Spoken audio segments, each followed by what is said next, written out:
आप लोग आदिवासी हैं क्या?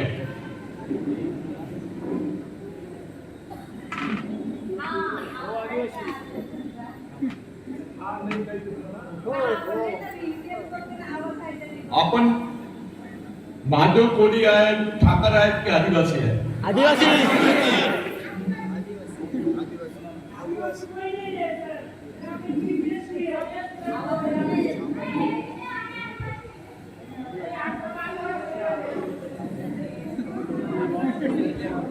हाँ ठीक है.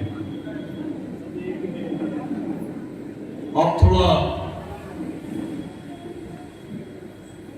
मैं कुछ आप लोगों से बताना चाह रहा हूं. 60,780 लोग. कितने? 60,000. 7,000 नहीं, 60,000, 50,000 से भी ज्यादा, यानी 60,780 आदिवासी लोग सह्याद्री में मारे गए. 60,780 आदिवासी लोग सह्याद्री में मारे गए. और ये केवल एक ही बात के लिए मारे गए कि ये जो जमीन है ये हमारी है, ये जो जंगल है ये हमारा है, यहाँ का जो पानी है वो हमारा है, और ये जो समाज है ये हमारा है. हम यहाँ के मालिक हैं. हमारी जमीन को मत लूटो, हमारी माँ बहनों की इज्जत को मत लूटो, हमारे पानी को मत लूटो, हमारे जंगलों को मत लूटो. इसके लिए 60,780 लोग मारे गए. दुनिया में सह्याद्री जैसे बेल्ट में दुनिया में इतने लोग कहीं मारे नहीं गए जमीन के लिए. हमारे सर, दुनिया में इतने लोग नहीं मरे, केवल 15 साल में इतने लोग मारे गए. इस देश में इतनी बड़ी संख्या में लोगों को मारने का जो काम हुआ है, वो पेशवाई मानसिकता के लोगों ने यहां के ठाकर को, यहां के कानकरी को, यहां के महादेव कोड़ी को, यहां के वारली को, यहां के पावरा को, यहां के गावित को पकड़ पकड़ के मारे. मैं ये जो बोल रहा हूं, इस पर मेरे साथ महाराष्ट्र का, इंडिया का कोई भी आदमी खुलेआम, कोई भी इतिहासकार खुलेआम डिस्कशन करे. मैं ऑथराइज तरीके से बोल रहा हूं. इतनी बड़ी संख्या में देश में नहीं, वर्ल्ड में लोग 13 साल की अवधि में इतनी बड़ी संख्या में कहीं नहीं मरे. अभी यूक्रेन का वॉर चल रहा है, 2 साल से चल रहा है. 2 साल में इतने लोग नहीं मारे गए. इतनी बड़ी संख्या में आदिवासियों को मारा गया यहां पर, और इतनी बड़ी संख्या में लोगों ने अपनी जान का बलिदान दिए सिर्फ और सिर्फ जमीन के लिए. मैं रामोजी भांगरे आगे बात करी, या राय ठाकुर के बारे में बाद में बोलूंगी. पहले मैं ये जो बता रहा हूं, ये ऑथराइज बात कर रहा हूं कि इतनी बड़ी संख्या में आपका समाज मारा गया है. सह्याद्री के इगतपुरी से लेकर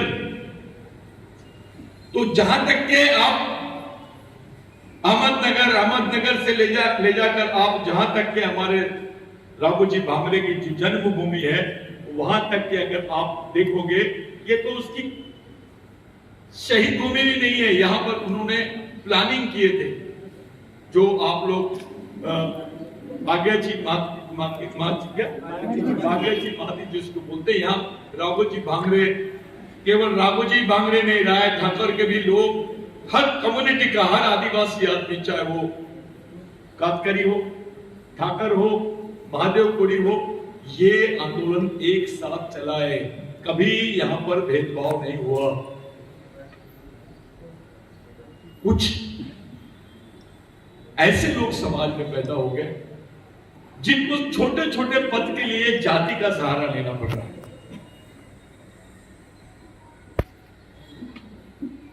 2,22,000 हेक्टेयर जमीन आदिवासियों के पास इगतपुरी तालुका में थी 1980 के पहले। मैं बाकी जमीन की बात नहीं कर रहा हूं। 2 लाख के ऊपर जो जमीन थी, 22,000 हेक्टेयर जमीन आदिवासियों के पास में इगतपुरी तालुका में थी, आज 62,400 है। आदमी मर गया, कोई धर्मांतर कर लिया होगा, कोई क्षेत्र छोड़ दिया होगा, जमीन गई क्या कहीं? वो जमीन कहां पर है? 1980 से केवल अभी 62,000 जमीन बची है, हेक्टेयर जमीन तुम्हारे पास में बची है, आदिवासियों की मालिकियत की जमीन। यहां पे कारखाने आदिवासियों की जमीन पर है, यहां पे धन आदिवासियों की जमीन पर है, यहां पे बड़े बड़े प्रकल्प आदिवासियों की जमीन पर है। जमीन आदिवासी की, कारखाना आदिवासी का, आदमी आदिवासी वहां पर कर्मचारी नहीं है। पैसा का कानून है, 5वीं अनुसूची का कानून है कि वहां पर 80% रोजगार वहां के नेटिव आदिवासियों को देना चाहिए, वहां के मूल आदिवासियों को मिलना चाहिए।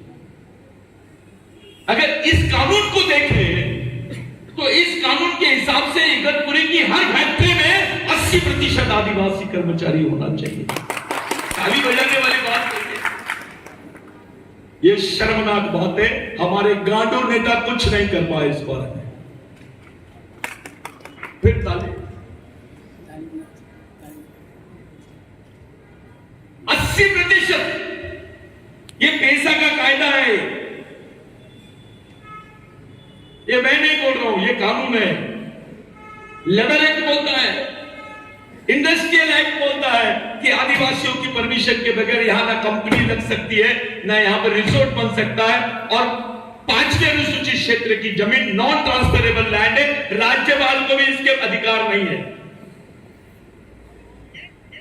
अब हम राज्यपाल को पार्टी बनाएंगे, राज्यपाल को सुप्रीम कोर्ट में चैलेंज करेंगे कि आप आदिवासी क्षेत्र के गलत जजमेंट्स कैसे निकालते हो, आदिवासी क्षेत्र में गलत डायरेक्शन कैसे दे सकते हो। राज्यपाल को भी पावर नहीं है, राज्यपाल केवल स्वरक्षक है। जो चौकीदार है वो मालिक कैसे हो सकता है? राज्यपाल मालिक ना होते हुए भी गलत तरीके के यहां पर इन्होंने आदेश निकाले और हमारे नेता सब चुपचाप थे। संविधान पढ़ो, मैं बोल रहा हूं, राज्यपाल को बोल रहा हूं, मुझे अंदर करो, मुझे अरेस्ट करो कि गलत बात बोल रहा है। सिर्फ 60,000 हेक्टेयर जमीन तुम्हारे पास में बची है। अरे अपनी औकात केवल जमीन की वजह से है। मार मार के आदिवासियों से जमीन छीनी जा रही है, पिलाकर, डराकर, धमकाकर। आपसे जमीन छीनी जा रही है। फिल्म इंडस्ट्री के लोग, बड़े बड़े उद्योगपति लोग केवल आदिवासियों की जमीन पर इंटरेस्ट ले रहे, क्योंकि आदिवासियों की जमीन की कीमत कम है।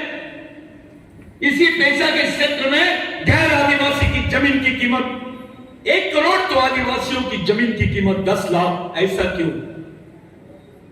ये 5वें अनुसूची का क्षेत्र है। It's area of 5th schedule. Sir, आदिवासियों की जमीन 10 लाख रुपए एकड़ और नॉन आदिवासी की जमीन 1 करोड़ रुपए एकड़। कानून बोलता है कि 5th शेड्यूल की जमीन जो है आदिवासियों की, वो नॉन ट्रांसफरेबल है, अपरिवर्तनशील भूमि। अगर वो जमीन अपरिवर्तनशील है तो यहां पर इतने बड़े बड़े रिसोर्स और इतने बड़े बड़े इंडस्ट्री कैसे बने? स्टेट को भी पावर नहीं है, राज्य सरकार को भी अधिकार नहीं है अपरिवर्तनशील जमीन को ये करने का। 1980 में पहला आदिवासी लैंड रिस्टोरेशन एक्ट बना, जिसको बोलते हैं आदिवासियों की जमीन उनको मिलनी चाहिए। वो कानून की धज्जियां उड़ गई। मैं 2009 से तो 2024 तक की बात करता हूं। एक शासनकाल बीजेपी का भी था और दूसरा शासनकाल कांग्रेस का भी था। बाला साहब थोराट थे महसूल मंत्री, उसके पहले और कोई मंत्री होगा महसूल मंत्री। मैं उनसे पूछता हूं, आदिवासियों की जमीन क्या यहां के आमदार या कोई रेवेन्यू मिनिस्टर के ऑर्डर से ट्रांसफर हो जाती है क्या? लेकिन इस क्षेत्र में हुआ है, ऐसे एविडेंस है खुलेआम। यहां पर केवल एक परिपत्र लेकर यहां के कलेक्टर तहसीलदार ने उसको ट्रांसफर कर दिया लैंड। उसकी प्रोसीजर होती है कि आदिवासियों को आप भूमि नहीं कर सकते, आपको संबंधित विभागों की एनओसी लगती है, इसको स्टेट परमिशन बोलते हैं। उसके बगैर खुलेआम नंगा नाच इस क्षेत्र में हुआ, जिसकी आवाज बिरसा ब्रिगेड के माध्यम से उठाई गई। मैं पूछना चाहता हूं आपसे, आपका कौन सा नेता आपकी लड़ाई के लिए सामने आया? ये मेरा खुला सवाल है। अरे दादा, सतीश दादा, आप मत बोलो इसके बारे में, यहां पर तो लैंड माफिया है। अरे मरने की किसको चिंता है यार? किसको चिंता है? जिसकी जीने की व्यवस्था नहीं है वो मरने की चिंता क्यों कर रहा है?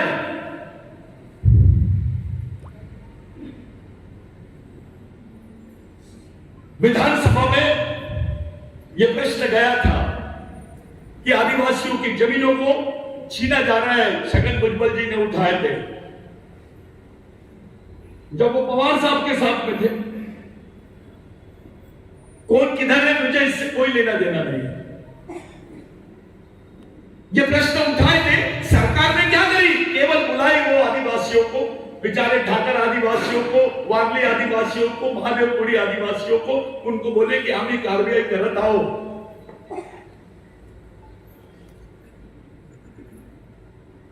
सौ बार भी इलेक्शन से आप लोग इसका हल निकालोगे तो कभी नहीं निकलेगा।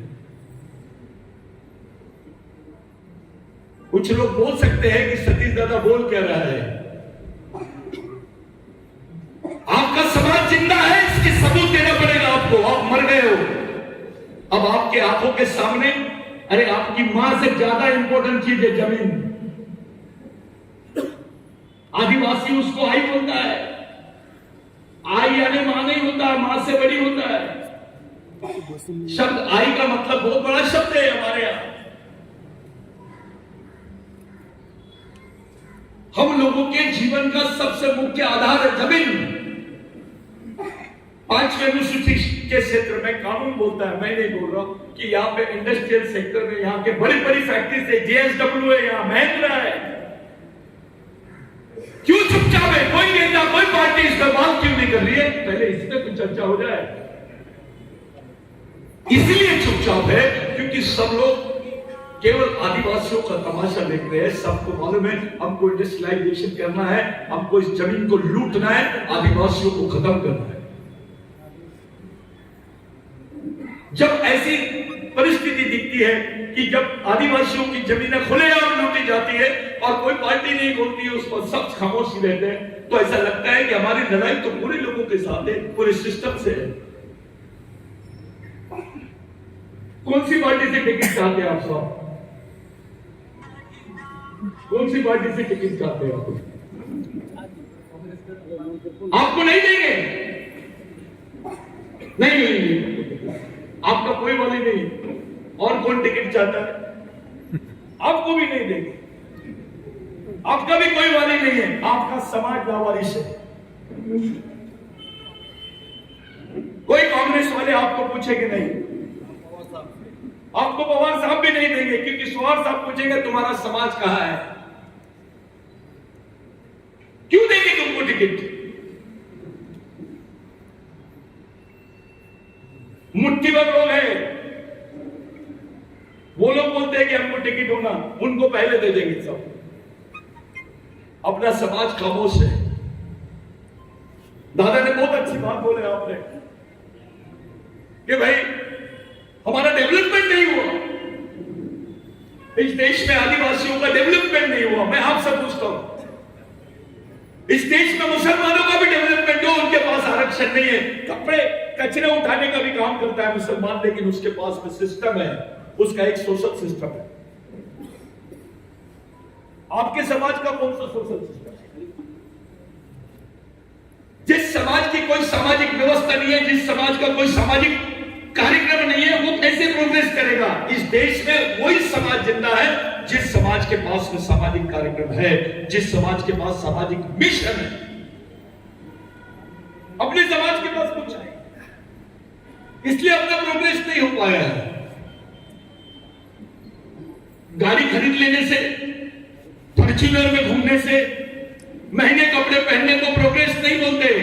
आपके पास 100 करोड़ रुपए होंगे तो भी आप इस सिस्टम में, अभी आपकी औकात कुछ नहीं है, आप अपनी मर्जी से कुछ नहीं कर सकते, आपका बच्चा सुरक्षित नहीं है। चलो मैं आपसे एक चैलेंज करता हूं, सब लोग बैठे हैं, सब अपने परिवार के लोग हैं, सभी सामाजिक लोग हैं।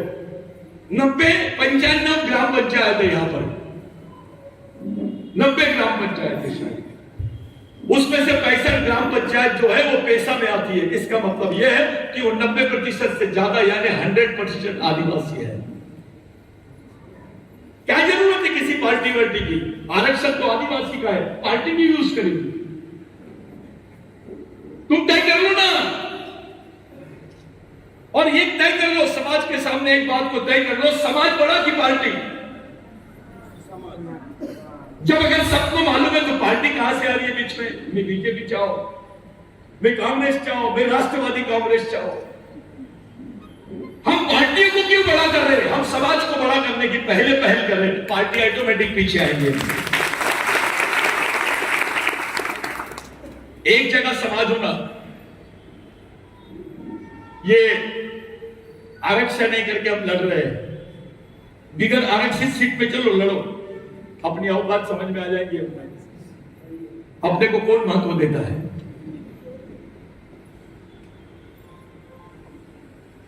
ये प्रोग्राम काशीनाथ को मैंने बोला कि भाई दादा अपने लोग भी सब सोच रहे, हम भी इलेक्शन के बारे में सोच रहे। मैंने बोला सबसे पहले अपने कार्यकर्ताओं को एक जगह बुलाओ।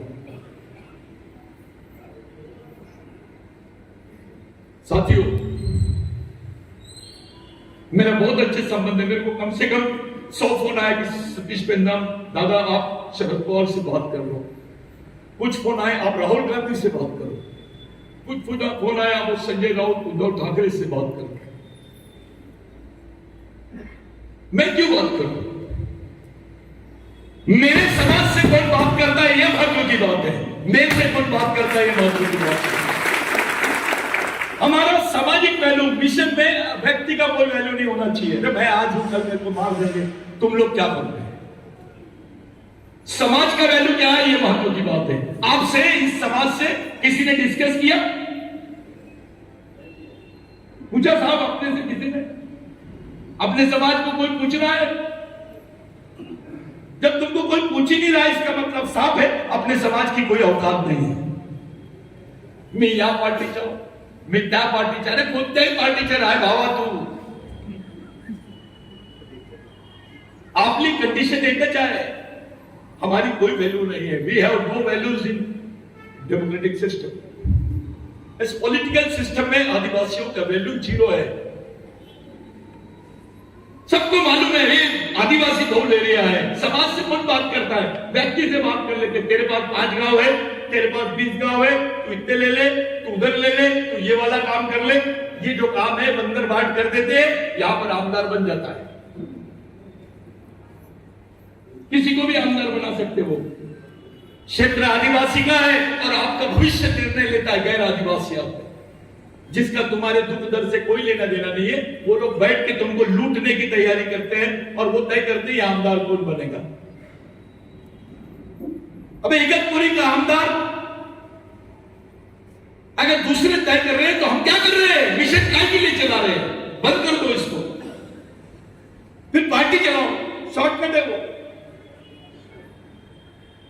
मैं कार्यकर्ता नेता भी बैठे, आप बुरा नहीं मानना, मैं सिर्फ बिरसा ब्रिगेड के कार्यकर्ताओं को बोल रहा हूं, बंद कर दो मिशन, मत चलाओ, इसकी कोई जरूरत नहीं है।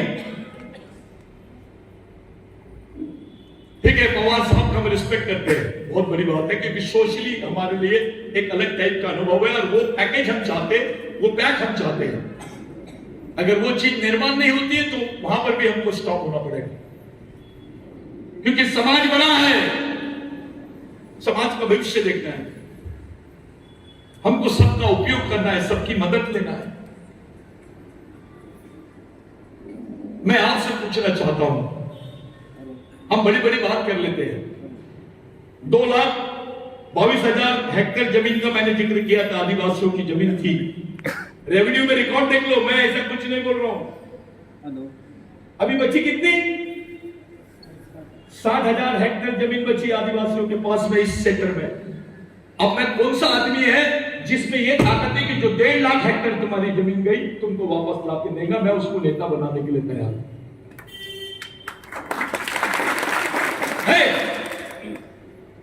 अबे जो दिया था संविधान ने वो भी नहीं बचा पाए हम, अपनी खुद की जमीन की भी चौकीदारी नहीं कर पा रहे हम, सैनिक कैसे बनेंगे?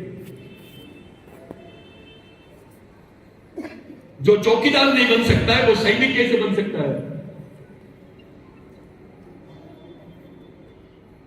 वो डर बैठा हुआ है हमारे लोगों के दिमाग में कि मेरे को मार देंगे, मेरे को उड़ा देंगे, अपना कोई नहीं है भाव। अबे ठीक है, अपना कोई नहीं है, अपना समाज तो है। कब तक भी ये चलते रहेगा? अगर हम लोग पढ़े लिखे लोग होने के बावजूद भी, इतने ही लोग, काफी लोग हैं, बहुत लोग हैं, आप किसी नेता को, पार्टी को टिकट मांगने मत जाओ। एक मुहिम चलो, पूरा आदिवासी समाज से जनसंपर्क करो और उसको विश्वास दिलाओ कि समाज जिंदा है। अबे नेता वेता बहुत चिल्लर चीज है।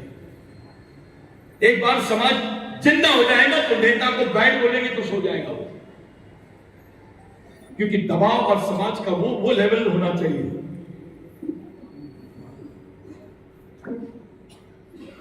इस समाज को केवल समाज ही बचा सकता है, कोई नहीं बचा सकता है। मैं आपसे पूछना चाहता हूं, जब राघोजी भांगरे, राया ठाकर, बिरसा मुंडा, टंट्या भील, बाबूराव शर्मा के लड़ रहे थे, तब कोई संविधान था क्या? बिगड़ संविधान की तुम्हारे हिस्से में जमीन आई, मजबूर हो गए अंग्रेज वो कानून बनाने के।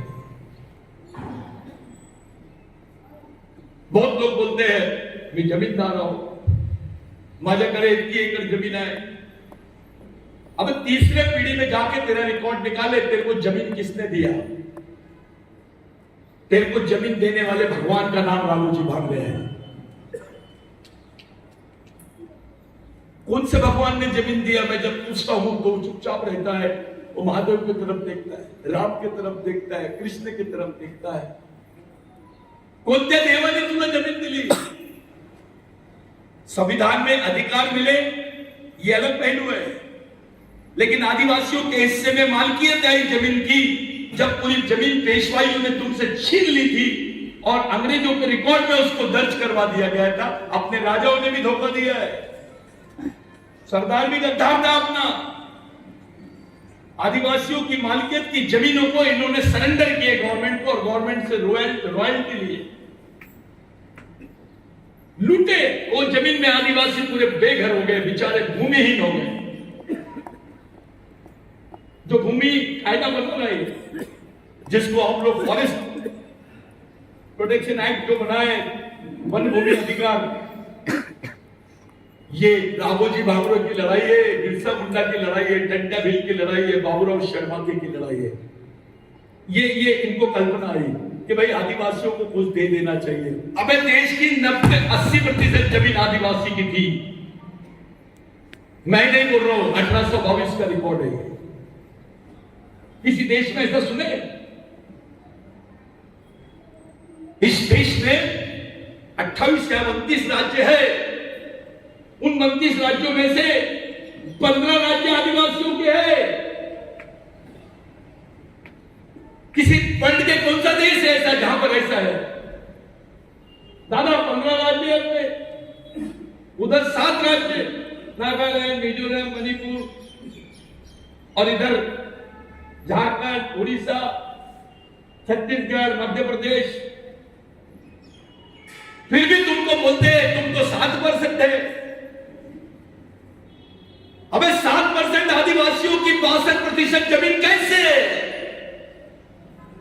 उनके 14 राज्य कैसे हैं? ये देश आदिवासियों का था, है और रहेगा। उस लड़ाई के लिए इस देश का जन्म हुआ है। इलेक्शन आएंगे जाएंगे, 25 आदिवासी लोग लड़ेंगे, तुम्हारे भाई रहेंगे, उसमें से कोई एक जीत के आ जाएगा। और जीतेगा वही जिसको वो लोग चाहेंगे, तुम नहीं चाहोगे। तुम्हारी मर्जी से तुम अपना प्रतिनिधित्व चुनने की ताकत तुम्हारे में आज नहीं है। तुमको टिकट नहीं मिलेगी। लेकिन इस मंच से आज मैं ये बात बोलना चाहता हूं, अगर आदिवासी समाज की बात सुने बगैर कोई भी पार्टी किसी को भी टिकट देगी, उनकी बाकी सीटें भी गिरेंगी।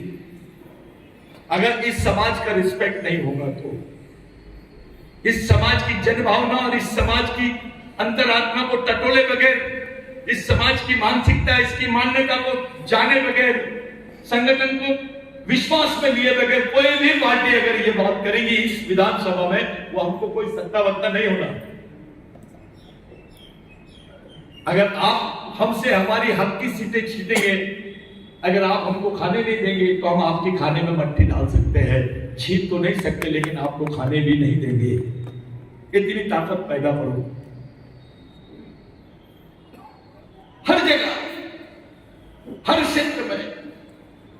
पूरे महाराष्ट्र में एक ही बात चल रही है, दलित किधर है, ओबीसी किधर है, मराठा किधर है? कोई ये बात ही नहीं कर रहा आदिवासी किधर है। उनको लगता है आदिवासी का तो कोई जनसंख्या ही नहीं है। साथियों, 25 सीट आरक्षित है आदिवासियों के लिए, और महाराष्ट्र में 29 सीट ऐसे है विधानसभा की जहां पर आदिवासी तय करेगा कि कौन जीतेगा। 29 और 25 कितने हो गए? 54। यानी आदिवासी समाज ने अगर तय कर लिया तो 54 विधानसभा सीट पर वो अपना प्रभाव रखता है। जो 54 विधानसभा सीट का मालिक है उसको बोलते हैं कि आदिवासी के बारे में कोई चर्चा ही नहीं करता है।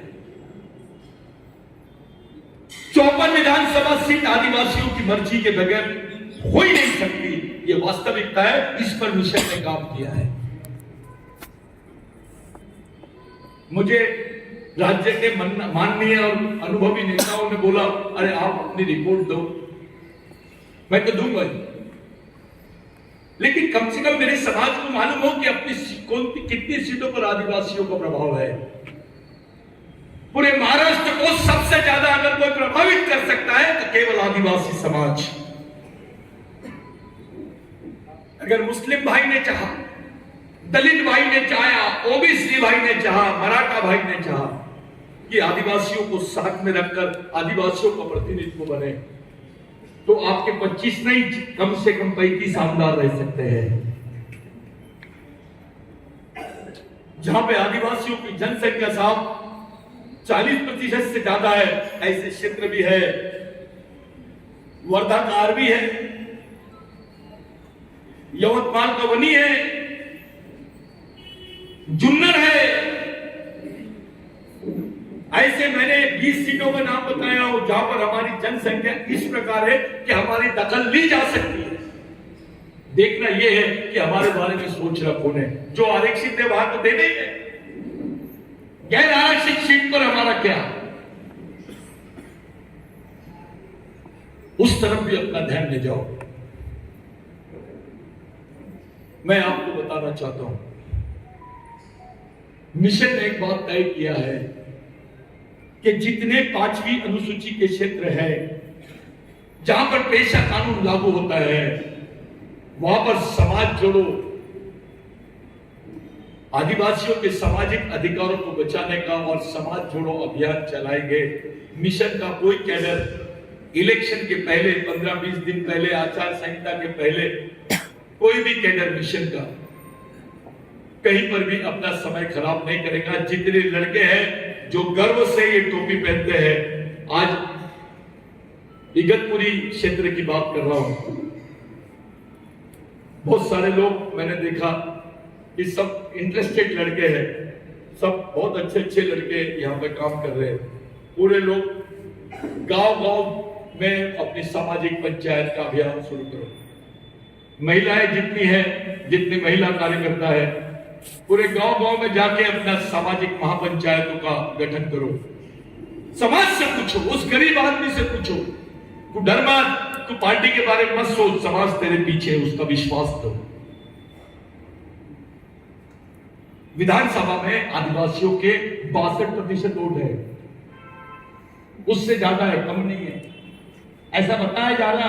अरे 40% से ज्यादा आदिवासी है। जिस जगह पर 90 ग्राम पंचायत है उसमें 65 आदिवासियों की पेशा की ग्राम पंचायत है, वहां आदिवासी 40,000 कैसे हो सकते, 40% कैसे हो सकते? आपको डराते, आपका दिमाग डराते, आदिवासियों को बताते तुम्हारा कुछ नहीं है, बाकी लोग तय करेंगे। तो ठीक है, बाकी लोग तय कर लो, इस बार हम तय करें। यहां पे पार्टी बेस्ड डिसीजन नहीं होना चाहिए, यहां सामाजिक डिसीजन होना। अगर सामाजिक डिसीजन होगा आपको कोई नहीं हरा सकेगा। जब राजनीतिक डिसीजन होता है आप कमजोर पड़ जाते हैं, क्योंकि आपके बदले का निर्णय कोई दूसरा ले लेता है। अरे बहुत सकते आपकी है, आपको कुछ नहीं करना है, सामाजिक डिसीजन ले लेना है। फिर जिस पार्टी को समझता है, जिस नेता को समझता है कि नहीं समाज का वैल्यू है, वो तुम्हारा सम्मान में बैठ के तुमसे बात करेगा, तुमसे अनुमति लेगा, तुम्हारे साथ सामाजिक गठबंधन करके वो बात करेंगे। राजनीतिक गठबंधन की तरफ नहीं जाना है हमको सामाजिक गठबंधन की तरफ जाना है। साथियों, इसके लिए राजनीति नहीं रणनीति की जरूरत है। मैं आपसे पूछना चाहता हूं, इलेक्शन के बाद में भी कोई भी आमदार आएगा फिर से तुम्हारी जमीनों को लूटेंगे, क्या उखाड़ लेंगे तुम? अरे मैं यहां के जमीनों की केसेस को सुप्रीम कोर्ट तक की छोड़ो, मैं अभी तक के बॉम्बे हाई कोर्ट तक की नहीं ले जा पाया।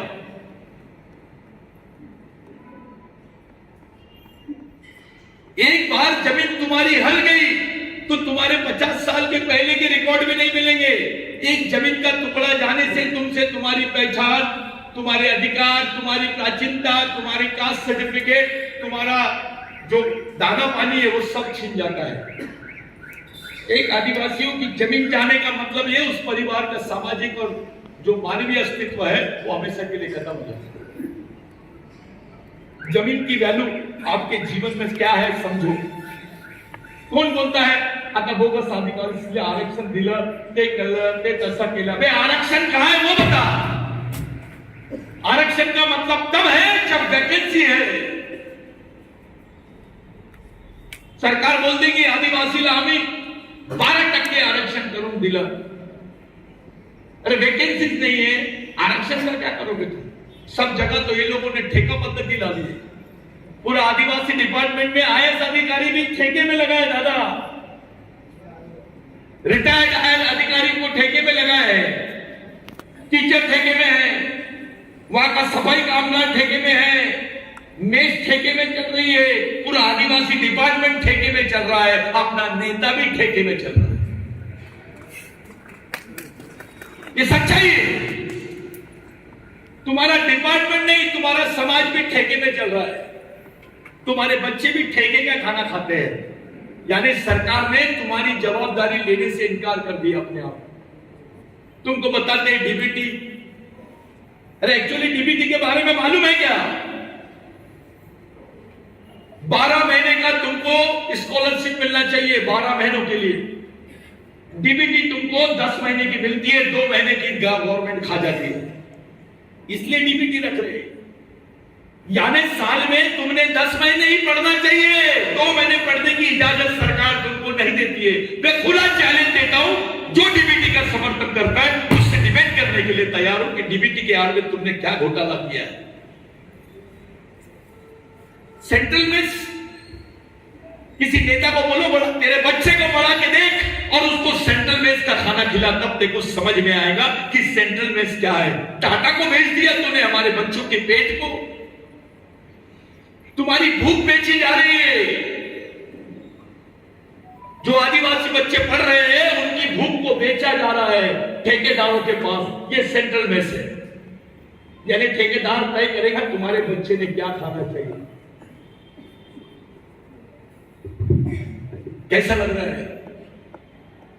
सुनने में कैसा लगता है? तेरा बच्चा क्या खाएगा बेटा? मजदूर का बच्चा क्या खाएगा? आदिवासी का बच्चा क्या खाएगा? आदिवासी लोगों का बच्चा क्या खाएगा? ये तय करने वाले अभी ठेकेदार हैं। सेंट्रल मेस किसको दिए? टाटा को दिए और किसी ठेकेदार को दिए। गवर्नमेंट क्यों नहीं लेगी जवाबदारी? आदिवासी बजट का 38% बजट दादा व्यवस्थापन के लिए खर्च होता है। आदिवासी के हिस्से में केवल 52% बजट आता है। आप 9% बजट की बात कर रहा था, कौन बोल रहा था अभी? वो शरद पवार साहब ने 9% आदिवासियों का बजट किए, मान्य है। 9% में से कितना प्रतिशत आदिवासियों पे खर्च होता है? ये जितने तुम्हारी सड़कें बन रही आदिवासी बजट से बनती है। अभी लाडली बहना भी आदिवासी बजट का ही हिस्सा बनेगी, देख लेना। कुछ दिनों में तुमको पता चलेगा कि आदिवासी बजट का पैसा ही यूज किए लाडली बहना को देने के। सच है कि झूठ है? आपके नेता ने क्या किया? फिर क्या करोगे आप? मिनिस्टर ने क्यों नहीं किया कुछ? चलो छोड़ दो, जो आदिवासियों के वोट पर चुन के जाते हैं वो नेता चुपचाप क्यों है? अरे सड़क पे तो सबकी गाड़ी चलती है, आदिवासी तो बेचारा बैलबंडी में, उसको मारुति कार की भी आवाज बहुत बड़ी आवाज लगती है। क्षेत्र का विकास और आदिवासियों का विकास, यानी मानव का विकास और क्षेत्र का विकास, इसमें जमीन आसमान का फर्क है। आदिवासी क्षेत्र का विकास और आदिवासियों का विकास, इसमें जमीन आसमान का फर्क है। Development based on area and development based on humanity, human, ये अलग है, दोनों बातें बहुत अलग है। आदिवासी क्षेत्र का सड़क बहुत अच्छी बन गई, इसका मतलब आदिवासियों का विकास हो गया। जब तक कि उस क्षेत्र में रहने वाले गोर गरीब आदिवासी का विकास नहीं होगा तब तक के कुछ नहीं। मैं आपसे पूछना चाहता हूं, महाराष्ट्र में, बुरा नहीं मानना, सब मेरे घर में बैठे हैं, वो अपनी पंचायत है, ये सामाजिक पंचायत है। जिन जिन लोगों ने अभी गाना गाए और डांस किए, वो जो बीच में बैठी थी वो आई को उठाओ, उभे रहे। कितनी वजह है तुझी?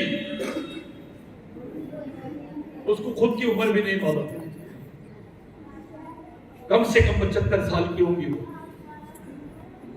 है ना? 75 साल ज्यादा होंगी उससे। मेरा सवाल है, किस समाज की 75 साल की महिला नाचती है महाराष्ट्र? वो बेचारी नाच रहे थे, उनको इधर वो ताली बज रहा था और वो नाच रहे थे, उनको लगा अभी हमको और नाचना पड़ेगा। कौन से समाज की महिला नाचती है भाई 75 साल की उम्र में? तुम्हारी महिला, तुम्हारी मां नाच रही है, उसको यह भी नहीं मालूम है कि मेरे को भी करना क्या है। अरे इनकी जमीन के टुकड़े छीन लिए तो भी नहीं मालूम उनको, हवे में है सब। तो उस समाज का आप लोग घटक है जिस समाज की महिला 75 साल की महिलाएं नाच रही थी, वो भी बेचारे अपने आदिवासी डांस को कर रही थी। नेता को बोलो बड़ा, तुम्हारी मिसेज को नचा के बता, तेरी बहन को नचा के बता, तेरी मां को नचा के बता।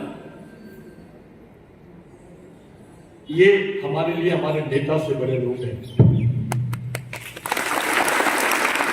मैं जब वो रो रहे नाच रहे थे तो मेरे आंख में आंसू आ गए कि मेरे सामने मेरी इतनी बड़ी उम्र की मां नाच रही है और मैं बैठा हूं। मैं इतना बड़ा नेता बन गया क्या? जब दादा बोल रहे थे आप, मेरे को बुरा लग रहा था कि यार हमारे पास सभी लोग आमदार बनने लायक है, सभी लोग आमदार बन सकते हैं, सबकी ताकत आमदार बनने लायक है। किसी को भी टिकट दे दो, अगर घोषकार बन सकता है आमदार तो आदिवासी का मजदूर आदमी भी बन सकता है। घोषकर जैसा व्यक्ति हमारे समाज का बन सकता है, कोई भी बन सकता है, फिर क्यों नहीं बन सकता? अब मैं एक सवाल पूछूंगा, हर आमदार से पूछो तुमने आदिवासी के बारे में विधानसभा में कितने बार प्रश्न उठाए? कितने प्रश्न उठाए? जो टिकट मांग रहे लड़ना चाहते हैं उनसे पूछो कितने बार जेल यात्रा की है, कितने समाज में जाकर प्रशिक्षण शिविर लिए, कितने बच्चों को तैयार किए, कौन से आंदोलनों को हम लोगों ने खड़ा किए, कितने सामाजिक आंदोलन किए, क्या कर सकते हैं हम? अरे पार्टी टिकट देगी तो ही हम जीत सकते क्या? बस यहाँ जितने भी लोग बैठे दादा, सब लोग बैठे, आपको किसी को भी टिकट नहीं मिली, क्या करोगे बताओ? बस एक ही सीट दूंगा, सब समाज एक करके। कैसे करेंगे? पहले किया था ना हमने, अभी घोषकर आया था, अभी सब हमारे इकट्ठा होके एक ही दिया, बाद में घोषकर वो आया, क्योंकि हमारा पूरा तालुका एक साथ करता है। लेकिन अभी कैसे ज्यादा लोग हैं इसलिए रेत नहीं, तो हम इकट्ठा करके ये सीट हमारी रहेगी, आदिवासी की रहेगी, ये कोई दावा नहीं सकता। आपका समाज आपकी सुन रहा है क्या? समाज में सुनेगा तो पिछले कैसे सुना? वो पार्टी के लिए सुना, पार्टी के लिए नहीं, सब आने के शिवसेना का था, राष्ट्रवादी का था, कांग्रेस का था। बोलिए क्या संभव है? तुमको टिकट विकेट नहीं दिए, तुम्हारे लोगों को इन लोगों ने भाव नहीं दिए, क्या करोगे? पहला सवाल। उनकी मर्जी से देंगे वो किसी को, आपकी मर्जी से देंगे? समाज की मर्जी से क्या हो रहा है? समाज को क्या करना वही पता होना चाहिए। खड़े हो जाइए आप। आदिवासी समाज को ये पता नहीं है।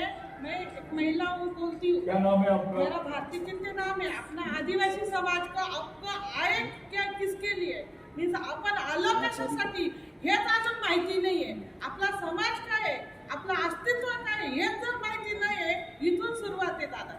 इथून जर सुरुवात, जर आपण मोठा, आपला समाज मोठा आहे, सगळं मोठा आहे. पेसा भरतीसाठी 3 दिवस पुरा उपोषणला बसता, आमदार खासदार येतात तरी त्याच्याकडे लक्ष दिलं जात नाही. कारण का, तर हा मरेल माणसासारखा हा शांत राहिलाय म्हणून हा समाज मागे राहिलाय. त्याचं कारण पण आपणच स्वतः आहे. आपण स्वतः का दुसऱ्यांना हे द्यायचं, अधिकार द्यायचा? आपण स्वतः मनाला बाळगा ना. आपण का खासदार होऊ शकत नाही, आमदार का होऊ शकत नाहीये? माझं ते म्हणायचं आहे. कारण प्रत्येक बाया काय म्हणतात, आज तिला करायचंय. आज आदिवासी समाजाचा, आदिवासीमध्ये आपला आदिवासीचा परिषदेचा मेळावा आहे, किती लोकसंख्या उपस्थित राहील, धावदे त्यांचं चाललंय. मराठा समाजाच्या पुढे काला जायचं, आपल्या त्याच्या बांधावर कामाला जायचं. ह्या धाकाने काम मिळणार नाही. पण आपले मुलं आदिवासी शिकताय, पण आजही खूप मोठे हॉस्टेलला शिकून शिक्षक बनलेले, हे झालेले, पण त्या सुद्धा आदिवासी समाजावर विकासाच्या नावाखाली आणि भरतीच्या नावाखाली आता ते सुद्धा शाळा बंद करायच्या मागे लागले. कारण आदिवासी पोरगे आता शिकून विचारायला सुरुवात करायला लागले. त्याचं आता सरकार हे काय करायला, तर त्या शाळा बंद करून तो आदिवासी कसा जंगलाखोरामध्ये तिकडे मेला पाहिजे याच्यासाठी सुद्धा सुरुवात केलेली त्यांनी. म्हणून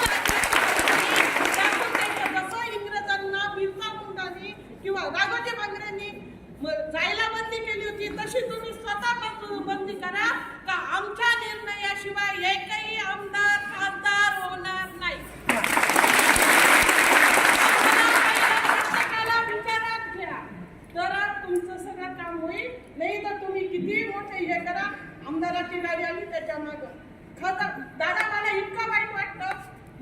मीटिंग मध्ये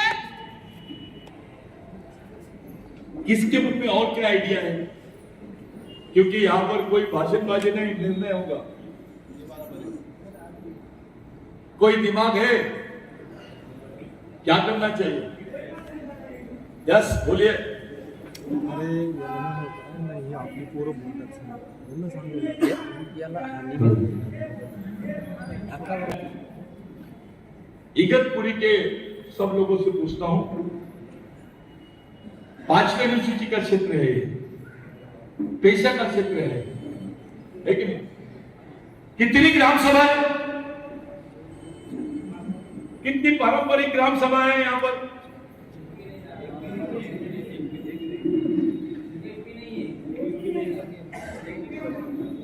कौन बोला एक भी नहीं? नहीं।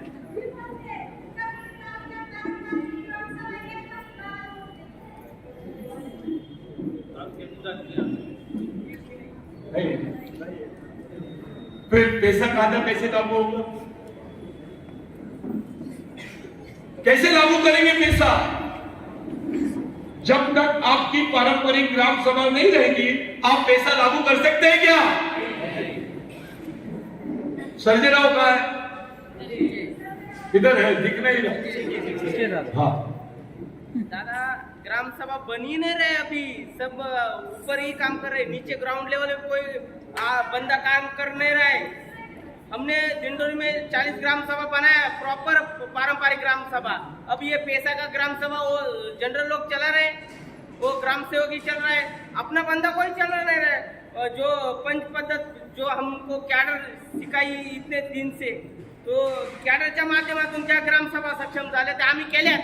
आम्ही पारंपरिक ग्रामसभेचे लेटर पॅड छापले, जायचं तर पारंपरिक ग्रामसभा म्हणून जायचं। म्हणून आपण एवढी ताकद ठेवतो का एकाही पोलीस गावात येऊन द्यायचं नाही किंवा एखादा अधिकारी आपल्या परवानगी आल्याशिवाय येऊन द्यायचं नाही। ही ताकद आम्ही ठेवतो, आम्ही बोलतो, कारण तिला 3-4 तालुक्यात दिंडोरी असेल, पेठ असेल किंवा निफाड असेल, चांदोड असेल, आम्ही काम केलंय सगळ्यांनी मिळून। आमची इच्छा आहे का इथं पण पारंपरिक ग्रामसभा, प्रत्येक सह्याद्रीत नाही तर पूर्ण महाराष्ट्रात पारंपरिक ग्रामसभा होता। युवराज पण तेच बोलत होता का ग्रामसभा चलाव तो आदिवासी बचेगा, पण ग्रामसभा कोणी बोलतच नाही। सबको नेता बनने का है, कार्यकर्ता किसी को बनने का नहीं।